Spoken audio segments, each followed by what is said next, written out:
Good afternoon, Jessica. Good afternoon. Good afternoon, Stephen. Good afternoon, Thomas and Jessica. Yes, we're both here from Wiseberry. Thompsons at Richmond Yes. and Wiseberry Penrith. Okay, so we're gonna give a bit of news about these two areas today. Yeah, might as well Okay. do both. So why don't we just talk first about the rental market in Richmond area? Yeah, the rental market in Richmond area is going absolutely fantastic at the moment. Yeah. Compared to a couple of months ago, we had a really high vacancy rate, a lot of rental properties on the market, and now it's completely changed around, and now we've got a lower vacancy rate. Most properties are only sitting vacant for less than 10 days. Oh wow! So we've had a complete change. So what was the factor that got that turnaround? I think it's had a number of factors. I think we've had a lot less tenants moving out, wanting to stay put at the moment with the pandemic that's going on maybe. Yes. But also there's been a few changes with the government regulations in some areas for visas, Right. which has pushed people out our way a little bit compared to other areas. So are you saying that everyone from Enmore just happened to move out to Richmond? Well, there's been a big mix. Majority of the people were Indian families. Yes. Because they could pick up a 5-year visa if they found a rental property in our 2753 to 2758 postcode. Mm-hmm. But there was people sometimes 10 deep queued up at properties to view rentals, which is unseen. It's just and it's just changed. It hasn't changed the area, but it's just changed. We've really suffered with a huge vacancy factor. The whole area's had about 200 properties vacant. Yes. Since November 2018 at any one time. And that's carried on right through. And again, like there's currently today 59 properties available in the area. Wow. In total. We had that many properties vacant ourselves in one agency in January, and then every agent sort of had similar. So it's amazing that supply and demand has just changed hugely. Yeah. That it's happened, and suddenly I saw today about 10 we've got available in Richmond. 5 of them aren't even available yet. Wow. So and a couple have only been empty for a couple of days. I know some of our landlords have been so happy because they've been getting rented before they're even vacant. So, which hasn't even changed for the years, it hasn't happened. Right. And we've also had people offering more rent for properties as well. So it's gone up. Yeah, some places are getting rent offered at a higher, it might only be $5, $10, $15, but that's more than what we had to advertise for, just to try and make their application look better than the other applications. So I have noticed like a big change, and it's been really positive. Which some owners have been happy to accept, and other owners have been happy to go, you know what, it's not a competition. I'd rather just pick the best applicant than the person who can pay the most money. Because I think in one case, wasn't it $50 a week extra? Yes. They offered just because they saw the crowd and they thought, well, hang on, I'm paying X dollars already. Why would I want to pay any less? Yeah. I'll just pay the same as I'm paying and I'll outbuy everyone else. Yeah. So it's just supply and demand is what happens. Oh, that's an amazing story. So that would make the area now very, very sellable, or a great investment. Absolutely. Yep. And it's not just Richmond area, like it's the areas around The Richmond Hawkesbury, as well. yeah. Hawkesbury in general. Yeah. Absolutely. And it's always been a good investment area anyway, because we've got the university, we've got hospitals, we've got a lot of schools, so there's a lot of teacher population. We've got the Air Force as well, which has now got Army in it too. So public transport. where Richmond's got the last electric train, it stops there. So people still, when I was a kid, I had mates' parents who travelled into the city every day. They're still doing that now. You go to the train station at 5 or 6 in the morning and there's just people bustling on, catching there's 7 carriage trains heading to the city every day. It's an easy trip. So, and the returns are around that sort of gross of around that 4% mark, just depending on some properties you can buy have got development potential, others are just pure investments. So they sort of range from 3 to sort of 4.5%. So when you're buying it right, you actually could be in positive gearing straight away. Yep, last couple of investments I've sold, they said they picked up rates below 2.5%, but they're grossing at the 4% mark. So they're probably making 0.5% minimum out of it. So it would be positively geared. Yeah, that's an amazing thing. Wow, great story. How about the sales market? The sales market's been very busy. I mean, as busy as it can be because we're not feeling a normal spring. Usually spring has a rush of properties onto the market, Right. but we're not seeing that. Okay. And even some of the buyers that I was talking to in the last couple of weeks are going, you know what, we're going to have a holiday for a couple of weeks. We're going to have a bit of a rest because there's nothing new coming on. So basically everything new we're getting, we're selling. Some of the other stuff we're having to hang on to. Once they market review it, then they tend to move away. But I mean, in Richmond at the moment, there's in the surrounding areas and Richmond, there's only 195 properties for sale in the whole of the Hawkesbury. Wow. I mean, that's a very low compared to usual. But again, stuff's selling and there's not a big replacement coming. So the old supply and demand curve is certainly going to hit a bit like the rental market as well, which then will help keep prices up. So what's your prediction in terms of the rental market and the sales market in the months to come? In the months leading up to Christmas, Yeah. I think the rental market's going to stay the way it is at the moment. Yeah. I can't see any changes in the amount of people looking and applying for properties. Right. We're receiving multiple applications on properties, and some owners are taking the chance to wait for a good application because they have that chance at the moment. I think our longest property we have vacant at the moment is at about 28 days. And that's purely because it's a unique property. It's not everyone's cup of tea. So it needs that special someone for it. But I think the market's still going to go really good with rentals. Okay. And I think sales is going to follow the same suit. I mean, I was a little bit worried because you've had the banks talking the negativity of prices are going to drop when Yep. everyone comes off JobKeeper and all those sorts of things. But I tend to think the Hawkesbury and even partly the Nepean have been protected by that. I mean, I know agents in the city who've told me that they've got 50% of their rent roller on COVID relief. We had 3 tenants. Wow. So we've only got one and still at the now moment. we're down to 1. So, that's totally different to those sort of areas. So whilst I'm not saying people haven't been impacted by COVID, I think the Hawkesbury area has predominantly kept their jobs, kept things going. So when we come, not that we're coming off JobKeeper because it goes to 2.0 or 3.0 or whatever, but I don't think we're going to see the big drop. Had we had a massive influx of properties come on the market in spring, I would have been a little bit more worried, but because it's so tight and the limited stock is coming on, I think it'll sail right through to Christmas and head off to be a pretty hot new year for 2021. Right. You guys got a good story of a tenant, a landlord, of buyers or sellers? I've got a landlord story. When COVID first started and there was talk about people being impacted with income, Yep. not being able to afford their rental properties and having to possibly move to something that's not as expensive and cheaper, I had one landlord ring me up and just say, I want $100 off my weekly rent with my tenant for the next 8 weeks. I don't care if they're impacted or not. That's what I want to do for my tenant because I love having them there. I don't want them to move and I want them to see some relief just for a couple of months at least to help them. Wow, what a great story. The tenant didn't even have to ask for any help. The tenant didn't even require any help. The owner just wanted to do that for their tenant because they loved having them in there. Wow, what a great story. Thank you. I'm not going to ask the address here because everyone's going to be queuing, waiting for that tenant to leave, How about a story in sales? Well, I've got a rental story as well, actually. We had one of our tenants and we had the property for sale. And they were great tenants. They were so cooperative. And I mean, I'm interrupting their life by bringing buyers through and having open homes. And Yeah. that you nearly think they own the property. They ran around and tidied it up better than they ever could. Right. They're better than some of my owners do even.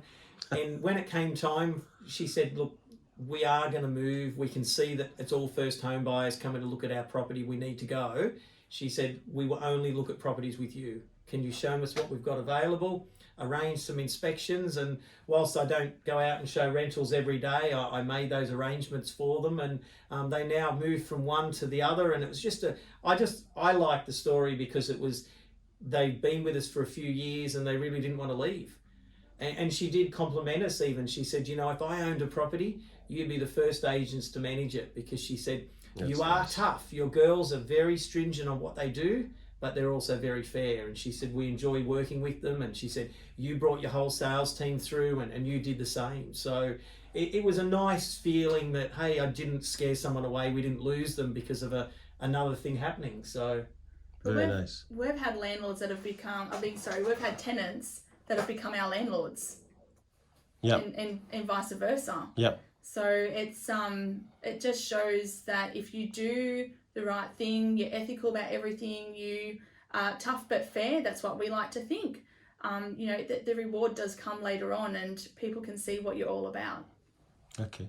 A question here for you, Stephen. Do you know of any development coming up that may affect the prices, or some patches in your neighborhood between Hawkesbury and the Nepean that may actually jump between now and Christmas?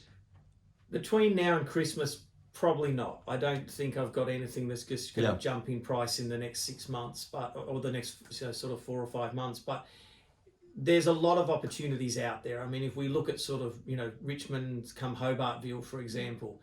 I mean, Richmond is the same postcode, 2753, but half of that suburb is called Hobartville. Now, I must admit, even when I lived in that suburb, I still called it Richmond on my mail and it got there. So, but most people don't realise, but council have basically drawn a line through, and from one street in Richmond to the very back street of Hobartville, they've now zoned that R3, which is medium density. And not many people know it. In fact, I've seen a few agents marketing properties that don't know it yet either. Right. Although it's been around for a couple of years. But if I promote in that area, the first heading says R3, because you can basically walk into every single block there and build a duplex. Yeah. So is R3 only duplexes, or is it townhouses and high-rise too? It's not high-rise, that's R4. Right. So it's really just duplexes or townhouses or whatever you can tend to fit on there. Yes. There is, on the 1st of July, though, a new opportunity came with state government that the certifiers can approve any complying development under the zonings now. So R3 is a perfect one, and they've just mentioned something called manor houses now. So manor houses are something a little bit between a walk-up flat and probably a townhouse. Still the same, similar size they can be. They just have to have a common entry or, something that combines them together. And so it doesn't necessarily have to be like a flat where you all walk in off the same corridor, but it's that kind of concept, but maybe more of a townhouse style, which will probably let you fit more onto a block and will probably be a little bit cheaper to build because there's not as many car parking restraints on them, which is often what kills development. So that whole area there, most blocks there will fit minimum 2 on there, some will fit 3. And that's council's intention to change the whole of, if you want to build, you go to council and say, I want to build townhouses, they say, go look for R3 and go look in Hobartville. Right. But I mean, when we talk Penrith, huge opportunities out there. I mean, Penrith, you told me earlier, 59 people move into the area every week? In the last 12 months, on average, 57 people growth per 57. week. So it's, and I mean, years ago, I remember the stats for Port Macquarie were 11 people per week, and we thought that was big. And then you see Penrith, the Nepean's got 57 coming in. So you've got one of the most progressive councils in Australia is Penrith Council. They have basically opened their arms up and said, business, industry, developers, come on down. We're ready for you. We will make room for you. We'll work with you. Hence why, I mean, there's 822 properties for sale currently, and there's 449 properties for rent. Oof. Because it is that sort of huge. But when you've got a population of 207,000 odd people and over 80,000 rateable properties in the Nepean area, it's just a huge growth. And I mean, you've got M4 running to it. You've got every road they can start to build's trying to run out to that area. Yeah. And it sits at the base of the mountains. So you've still got the likes of Springwood and Lura that can access those areas quite easily. So it's one area where I think we're really starting to see, I mean, and the prices are still cheap.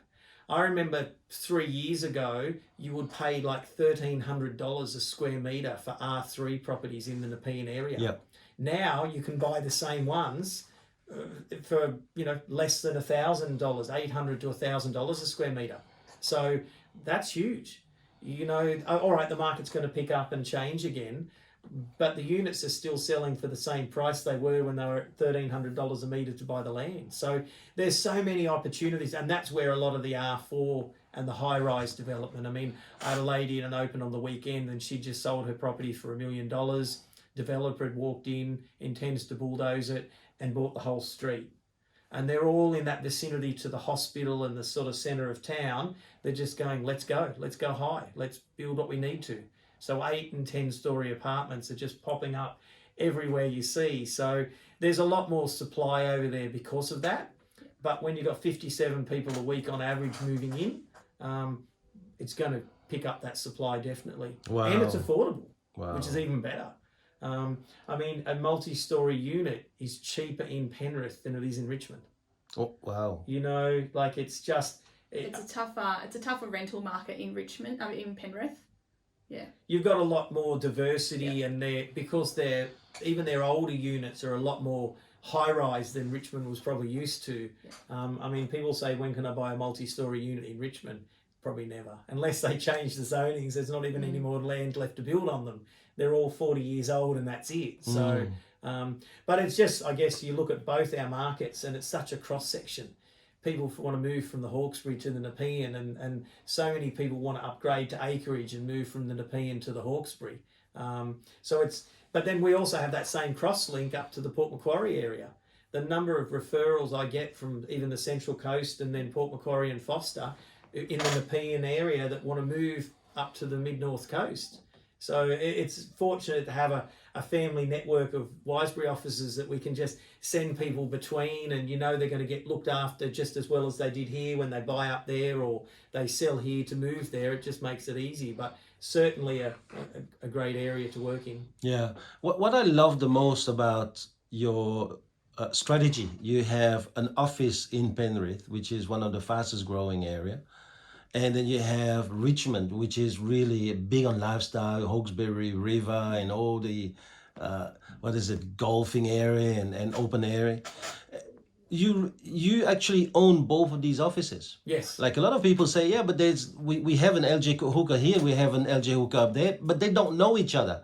Where with you, whether you list a property up in Richmond or in Penrith, the property actually can be shown and be spoken to by both offices, isn't it? And that's the beauty about it. You really own that corridor. It's amazing strategy. And we started it many years ago when we had involvement with our Rouse Hill office, which is a very good office today. But I was more impressed that the cross flow between the Hawkesbury and Nepean. I never imagined until we sort of took that office over for a very short time that we realised just how many people do move from one to the other. And it is not just all one way, it is back. So that's the advantage. I mean, when you list a property, whether you list it with, Richmond or Penrith, all the staff from both offices will go and inspect that. With the sales team staff will go and inspect that property before it goes on the market. So that way, someone, especially some of the cheaper stuff, they can talk to investors. I mean, nowadays, if I talk to an investor, I go, yep, I've got 3 or 4 properties to send you. You don't mind the Nepean, do you? You don't want just Richmond, and we send everything out. Because really, they don't mind. Yeah. If they live in Hornsby and they've got to buy in Richmond or Kingswood, they don't care. They'll just buy in one or the other. So I love the fact that we've got that. It is something, as you say, is better than someone else in saying, oh, we've got an office over there can help you. Look, actually, I'll go and list your property over there for you, or give one of my team will list it. They know we've got that control, and they know that continuity of service will run between the suburbs. Right. Anything else, Jess? No. So I've got my sales story, though. I tell you, for you, Jessica. Yeah. You stole my rentals. It was one of your rentals, and it was.